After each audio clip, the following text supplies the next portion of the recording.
province, but these girls, mainly Phoenix, have been leading the way for 8 months. Come on up here, sweetheart. Project Phoenix began. She launched it off. Any donations that you have to contribute, she'll tell you all about it. Here you go, sweetheart. Underwear is essential. Hello, everybody. How are you guys today? I love to see so many people out here in this small city or town. So yesterday we went to Nathan Phillips Square after the Dundas protest, and we brought a huge pot of chili, and we brought with us every single donation that we had in our household. So I find it super stressful to have to run from a protest because, well, first of all, we got our keys locked into our car. So we had to get CIA to open up the window. Thank you, Dad. But anyways, so after that we had to run to Nathan Phillips Square, and my feet were dying from the 9-kilometer march. But we started setting up, we had our table, I started to see homeless people slowly starting to gather in, coming through the roads.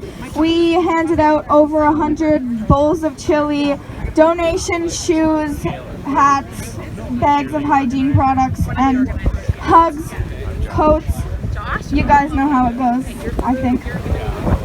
Then after, we decided we needed to go hit another spot because we had too many donations to take home. We had like 3 cars full of donations, and we were only going home with 1, so we had to find a way to get rid of some of it so that we could pack the car full and then go home. So we went, what was the park called again, Mom? It's Alexandra Park. Alexandra Park. So we went there and we put our chili into the dishes and got all of our stuff, and we walked through the park.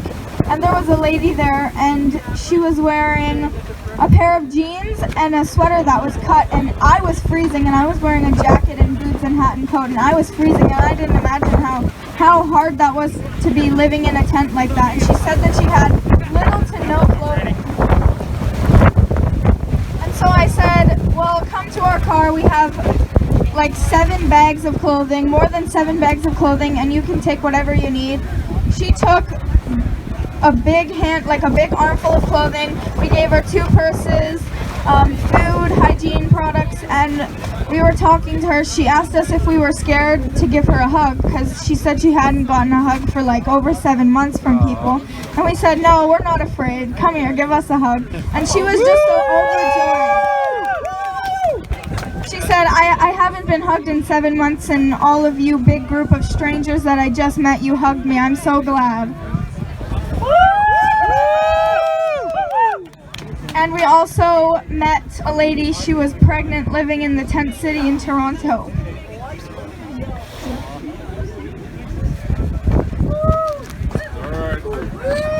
It's not fair.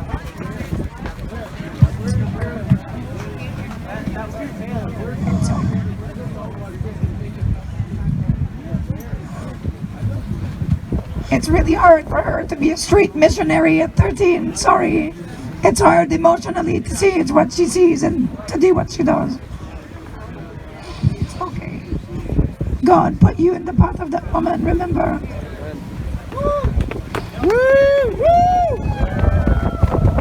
If you think about it, we're living in such luxury every day to have a roof over our heads and food on our tables when there's people that are sleeping on a piece of cardboard in the streets.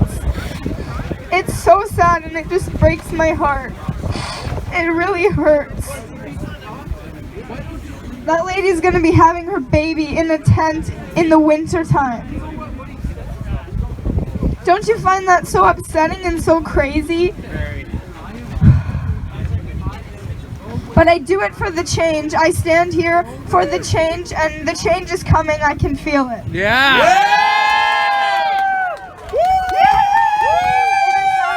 That we need to stand up. I'm so glad to see so many people. Like I said, I've been here for months on end, and at first I started speaking about children's rights and children's mental health because that's what worried me the most, because I know how many of my friends, my close friends, their mental health has been so badly affected. Myself, even when I was locked down, I wasn't doing well, and I just can't imagine how many other teens and children feel the same.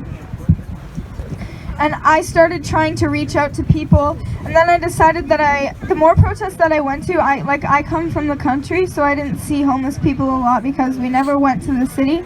But the more that I came every weekend, and I went to Ottawa and Montreal and literally everywhere, I just saw more and more of it. So I said, Mom, you know what, I want to make a group called Project Phoenix, and I want to get it running so that at least by November we can start handing out clothing to the homeless, because I know it's going to be cold. And she said, okay, let's get on it. By a week we had our logo ready, and we had already support from everybody at the time it was Queen's Park, but everybody supports us, and it feels so amazing to have the support from everybody. You guys, but we're gonna have to head out early because we have a 2-hour drive. We came from like 2 hours and 30 minutes away, so we're gonna have to head out early before the march. But if you guys wanted to come and find us at our car, you can bring us the clothing donations. We'll load up our van and take as much as we can.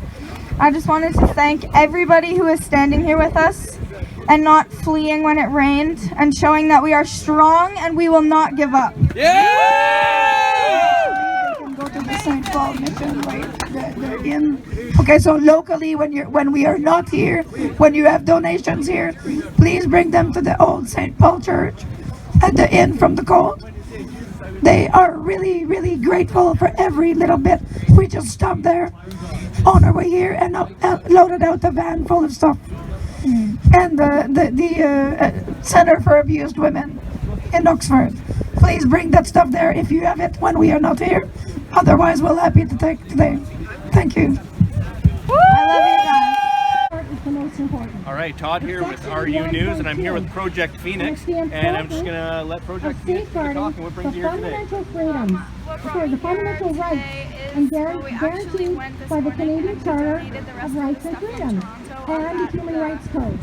So what does that mean? Blah, blah, blah. What does that mean? It means, when we're standing here on the section to see the freedom of peaceful assembly under the Canadian Charter of Rights and Freedoms, which falls Okay, under our so for those of you who might be watching and not know what Project Phoenix is or what they do, can you just give us a description, tell us what Project Phoenix is all about? Project Phoenix is a group run by the youth. We have some help from adults because we can't drive and stuff. But we organize clothing and hygiene bags and food, and we go around and help the homeless and shelters and families that don't have privilege to buy stuff like that. It's by their oath. And I guess especially now with everything that's going on, you're probably seeing, I mean, I'm seeing it myself, a rise of homeless people in the streets and people suffering, and what's your thoughts on that? Well, especially like the COVID measures have knocked a lot of people on their feet and put a lot of new people on the streets. And especially because a lot of jobs and stores have shut down, I see a lot. Now, for those who might want to donate to Project Phoenix or want to reach out, get a hold of you guys, can you let the audience know where they can find you and how they can help you? We have a Facebook group. I'll spell it out because sometimes people mess up my name and you won't find the group. Projectphoenix, and you can find us on Facebook. We have a logo. I'll show you I have a t-shirt on underneath here. This is what the logo looks like. Oh, right on. That's what it'll look like. You'll find the group with them. And the email is